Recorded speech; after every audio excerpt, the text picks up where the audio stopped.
Welcome to our virtual classroom on this very sunny morning. And today we're going to be talking about the second of the 4 Ps, and that is the importance of place, the place at which an organization chooses to do business is crucial to their success. And I'm also going to be covering 2 worksheets, giving you some step-by-step instructions on how to get the very best results from these worksheets. And these are worksheets 20 and 21, and they will be due on this coming Friday, not today, but 1 week from today.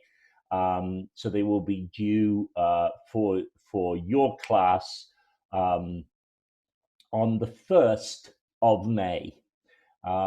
So the worksheets involving the importance of product, they are due today, and these worksheets are due next week. So what we're going to be looking at is understanding the factors that a business should consider when deciding on a location, and then to be able to apply this to business decisions. And you'll also understand the channels that a business uses to distribute its product. And these channels are changing very, very rapidly, particularly in this day and age. And the distribution channels that we'll be looking at cover all of the different ways that customers distribute their product. And then we'll be looking a little bit at e-commerce as well, and how e-commerce has distinctly changed the world and continues to change the world very, very rapidly.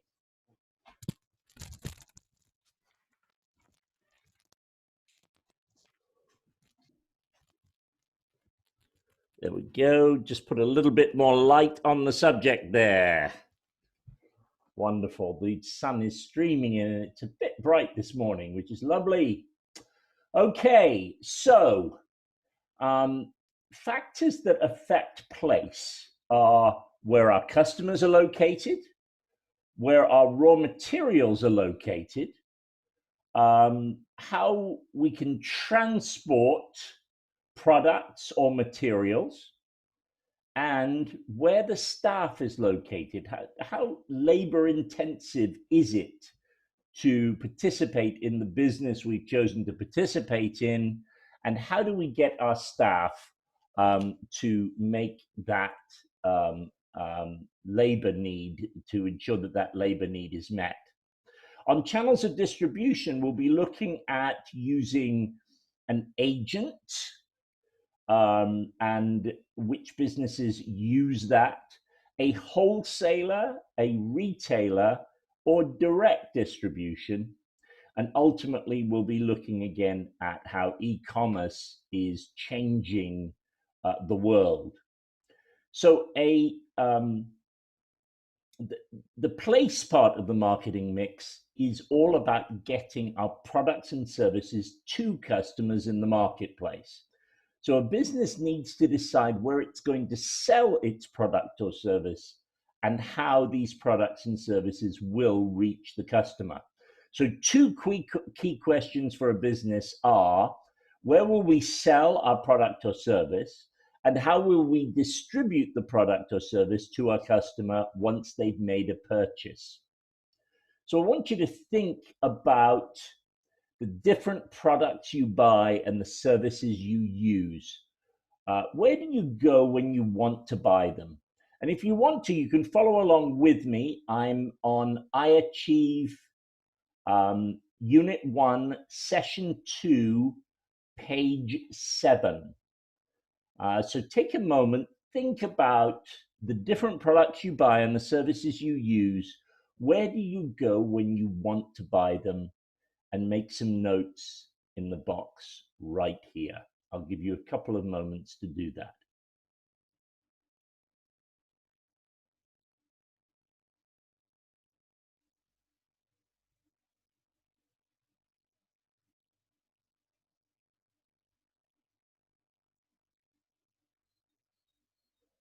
Okay, so you can buy products or services in many different places. And here we've got some examples to see how they compare to your list. Shops on the high street, websites on the internet, retail parks, shopping centers, supermarkets, outdoor markets, and local convenience shops. All are locations that you could consider going to buy from a business. So, location is a key factor to consider. Do we visit places near us when buying a particular product or service? Or do we travel to somewhere further away to find that product or service? The decision on where to locate or place a business can have a very direct impact on the running costs of that business as well, and also on its ability to reach customers. There are many factors to consider when deciding where to locate or place a business, and these go through some of the major factors that businesses consider. First of all, customer location. So the location or place of the business needs to be convenient and easily accessible, obviously, to the customer. So customers can find you and make purchases from the business. A business that is located in a well-populated area has more chance of being successful as opposed to a business located in an isolated, less populated area. If the business is located in a place with lots of potential customers nearby, then it is more likely to see high levels of sales. So next would be location of raw materials. This is particularly important if your business is a good, a physical object, because that means that it's made up of something, and it's probably made up of some raw materials. So where are those raw materials located? So for example, if a food production company relies on local farm-grown ingredients, then it makes sense to be located close to those local farms so that the ingredients don't have to travel too far. So it keeps transportation costs down and the ingredients fresh. So location of raw materials is an important factor. The next one, transport and infrastructure links. These can be used to both get your raw materials to the business. They can also be used to get finished products to customers. So location of transportation and infrastructure links can be important too. And lastly, availability of staff. In the same way that it's beneficial for an organization to be located near to its customers, it's also beneficial to be located in an area that gives access to the staff needed for that business. So different organizations will have different requirements, which will influence its location decisions. For example, an organization that needs a high number of staff will be best located in any highly populated town or city. Meanwhile, a business that needs very specialized skills might need to consider a location near to London, for example. So think of big technology and financial firms that operate in London for that reason. So I was in the contact center business. We provided contact center services for companies around the world. And our services could be provided from anywhere because of modern technology. It got to the point where it didn't matter where we were, as long as we could find a way to link into the internet, we could provide our service. And what was important was staff to take the phone calls and the cost of that staff. So my last assignment, for example, had me located in Guyana, South America, on the north coast of South America, second poorest country in the Western Hemisphere to Haiti. And there, the reason why we located there was that we could find abundant sources of labor for less than $1 US an hour. And so that became the most important factor in that location decision. If you look on your worksheets, looking first at worksheet 20, the first thing that you're being asked is about coffee production in Colombia. So you're being asked which of these four is the most important factor, which is the second most important, and which is the third most important factor. So I'm going to help you with this one. The least important factor in this example, in terms of Colombian coffee production, is customer location. The customers are located in Europe and in North America. And because Colombia has some excellent transport and infrastructure links, coffee that is prepared for customers to very quickly turn into a beverage to drink can be transported quite easily to those locations. So customer location is the least important.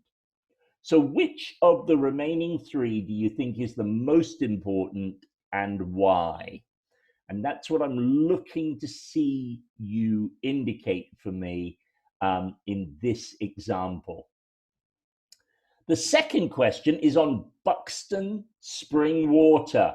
Where is the company located? And the clue is in the name, Buxton. So see if you can find out where they're located using your internet research skills. Why do you think the company is located there? Which of these factors is the most important?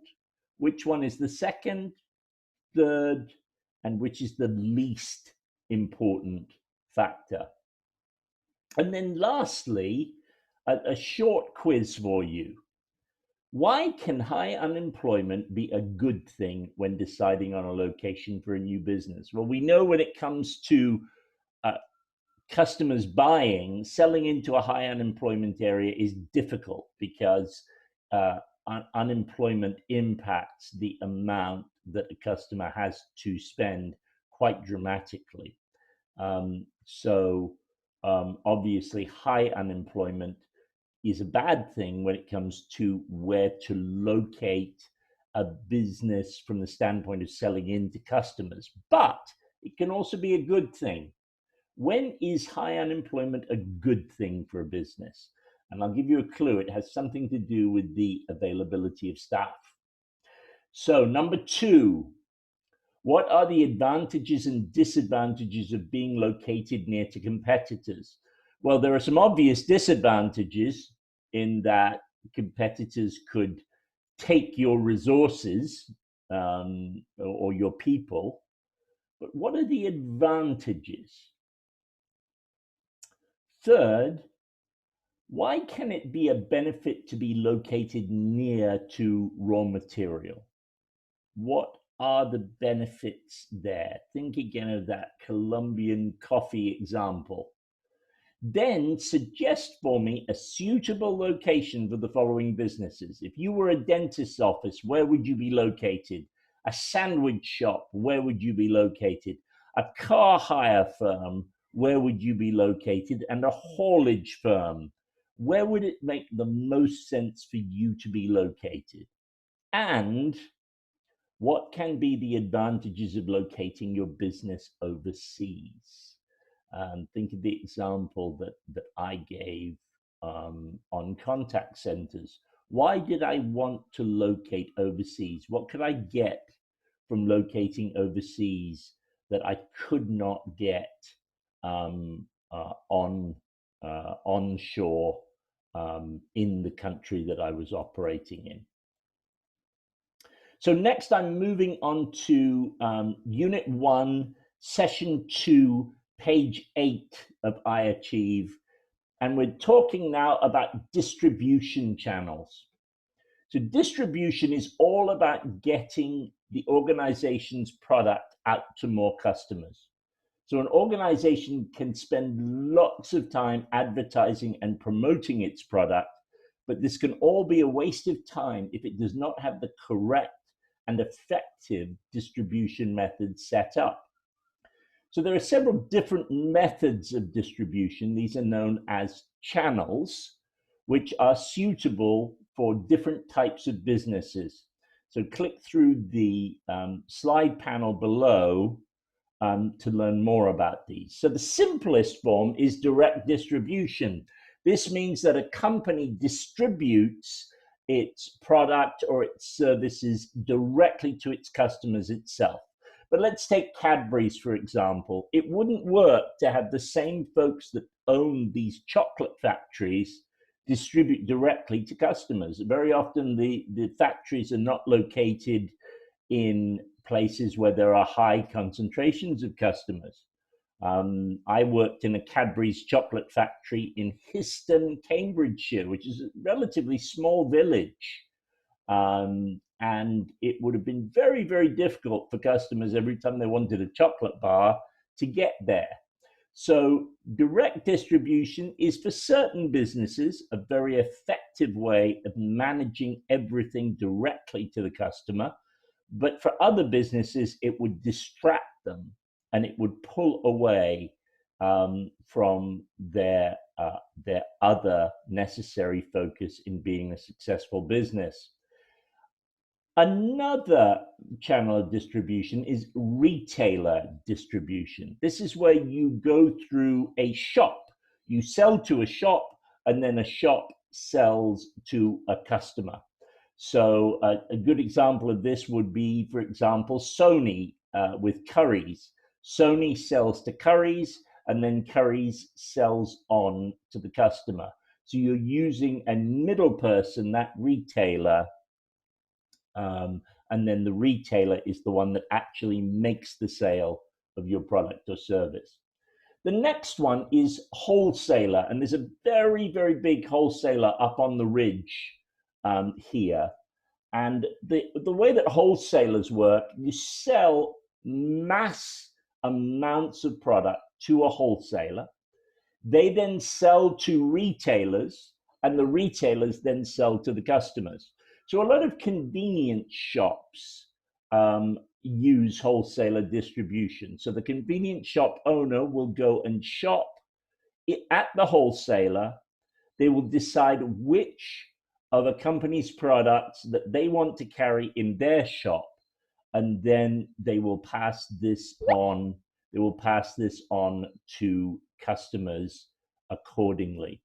So that's basically how the entire process works. So a wholesaler is basically a large storage center that's able to receive and store deliveries from multiple producers, and retailers can then visit the wholesaler, buy the products, and sell them on to customers. So food products are often distributed in this way. For example, baked beans. Baked beans would be sold at the wholesaler to, let's say, a convenience shop who will buy them in bulk and then pass them on to the customer. So that is wholesaler distribution. Agents. Now, an agent is typically used for services. An example of this would be a travel agent. So the travel agent isn't the provider of the plane transportation or the hotel or the rental car, but they are the individual that is used to book those services for an end customer. So again, different methods of distribution that are used. So this ties right in. If you look at the next worksheet, which is worksheet 21, you are charting, in question one, you are charting um, the, the journey of some dresses made by Dresses or Us. They're made up in York. What are the different channels of distribution that they could use, and what are the advantages and disadvantages of each? So you are registering the channel of distribution, whether it is an agent, whether it's direct, whether it's a retailer or a wholesaler. Those are the four that go in there. And then you're listing the advantages and disadvantages of each. You're then doing the same thing for an egg farmer in Somerset.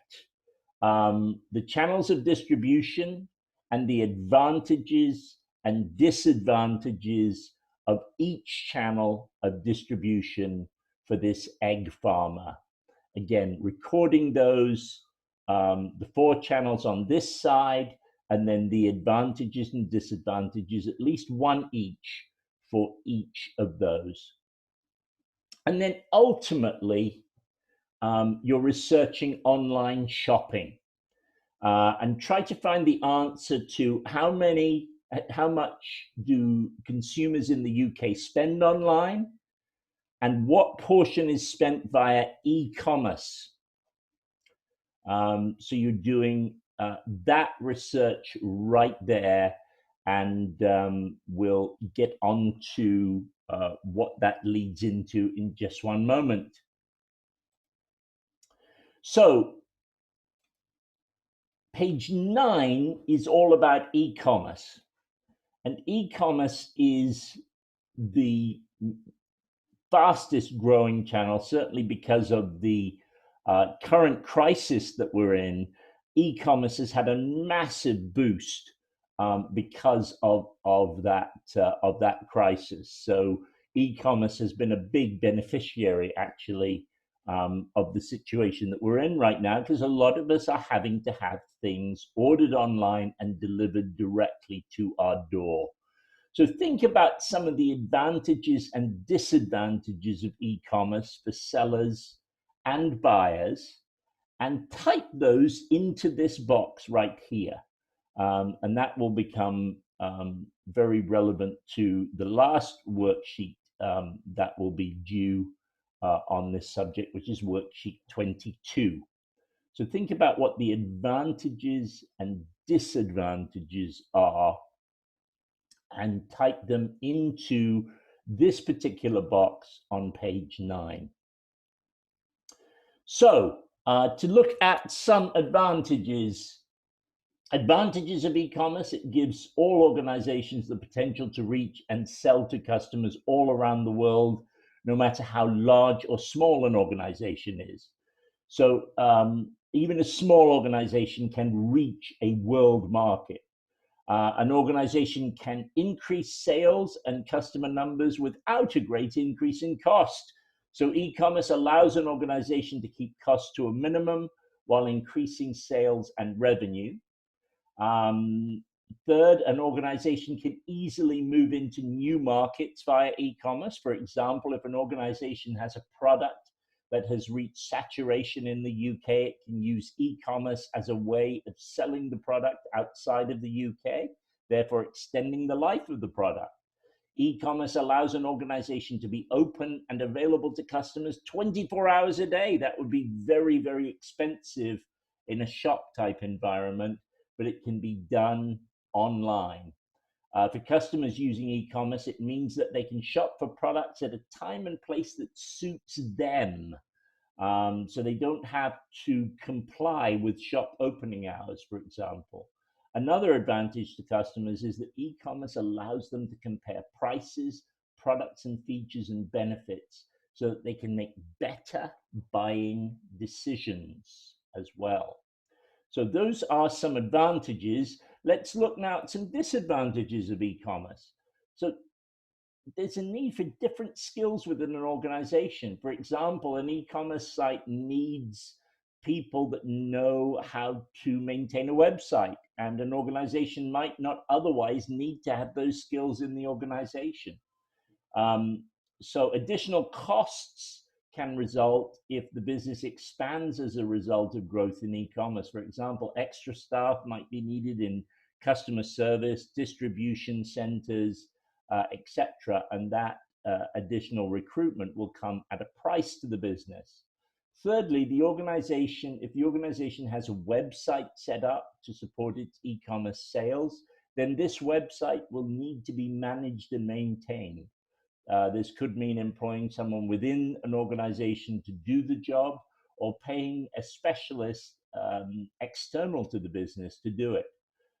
For customers, e-commerce means that there is often little or no personal contact during the shopping experience. Some customers really like personal interaction in their shopping experience, so this may not work for all customers. Some customers feel that it's more difficult to return items if bought online because you have to physically get them back to the company. Customers cannot touch or feel the products that they buy on e-commerce. They have to accept a company's word for it. E-commerce is not an option for any customers that want to pay for their purchases in cash, because it will require some form of electronic payment, and e-commerce is only available to customers who have access to the internet. So this all ties to the third of the worksheets that will be due on Friday of next week. And this is worksheet 22. And with worksheet 22, you're going to be asked to define what is meant by e-commerce. And what I'm going to do with this for just one moment is I'm going to pull up a blank worksheet 22, because I notice I have a worksheet 22 with the answers filled in. So let me go ahead and find a blank worksheet 22. Sorry about that. So here's a blank worksheet 22. There we are. So what is e-commerce? So define for me what e-commerce is. What does the E stand for? And what is the common denominator in all e-commerce? Second question, what is m-commerce? And a clue here is it's e-commerce, but it's portable. So what does m-commerce refer to? Why is e-commerce becoming so important? And why is the UK government interested in ensuring everyone has access to the internet? This is also happening right now for us in this crisis. It's becoming increasingly important that we have access to the internet. Otherwise, we feel very, very isolated. So think about why that's important from an e-commerce standpoint. Question 5, a website is the most important marketing tool for e-commerce. If you owned a new e-commerce business selling hair products, what would be the 5 most important features of your website in your opinion?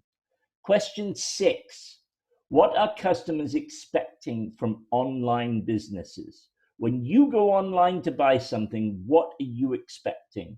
Question 7, a customer advantage of e-commerce is the ability to research and compare prices. How does this impact on businesses? So your ability to research and compare prices, how does it impact on a business? And question 8 is Julie's Jewelry Shop. It's a case study. Julie's Jewelry Shop has 10 shops across England. Julie is finding it hard to make profit, and as the rent, Julie is finding it hard to make profit as the rent for her shops is going up every year. Also, less people are visiting the local high streets where Julie's shops are situated. Julie has decided to close her shops and create an online store and only sell her jewelry via e-commerce.